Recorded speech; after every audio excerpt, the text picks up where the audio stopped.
ഞാൻ പറഞ്ഞാൽ നിങ്ങൾ വിശ്വസിക്കില്ല.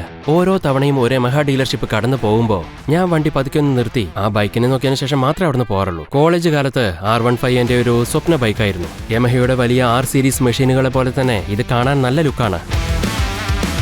പിന്നെ യമഹയുടെ റേസിംഗ് DNA കുറിച്ചും പാരമ്പര്യത്തെക്കുറിച്ചും ഞാൻ പ്രത്യേകിച്ച് പറയേണ്ടതുണ്ടോ? 2 വർഷമായി ഏകദേശം 15,000 കിലോമീറ്റർ ഞാൻ ഓടിച്ചു കഴിഞ്ഞു. ഇപ്പോഴും എനിക്കിത് പുതിയ ബൈക്ക് പോലെ തോന്നുന്നത്. ചിലപ്പോൾ ആവേശം, ചിലപ്പോൾ സമാധാനം.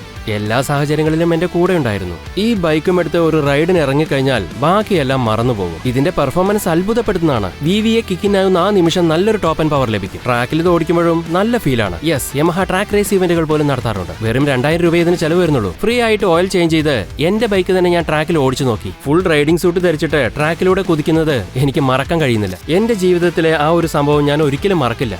ഒരു ദിവസം ഞാൻ വേഗത്തിൽ പോകുമ്പോ പെട്ടെന്നൊരു പശു കുറുകെ ചാടി. അന്ന് ഡ്യുവൽ ABS എന്നത് വെറും ഫീച്ചർ മാത്രമായിരുന്നില്ല, എനിക്കത് എല്ലാമായിരുന്നു. ഈ 2 വർഷത്തിനിടയിൽ ഇത് വെറും പെർഫോമൻസ് മാത്രമല്ലായിരുന്നു. To was trust, to was comfort. ദിവസത്തിനൊടുവിൽ ഇതൊരു ബൈക്ക് മാത്രമല്ല, ഇതൊരു വികാരമാണ്. എന്റെ യാത്രയുടെ ഭാഗമാണ്. Thank you Yamaha.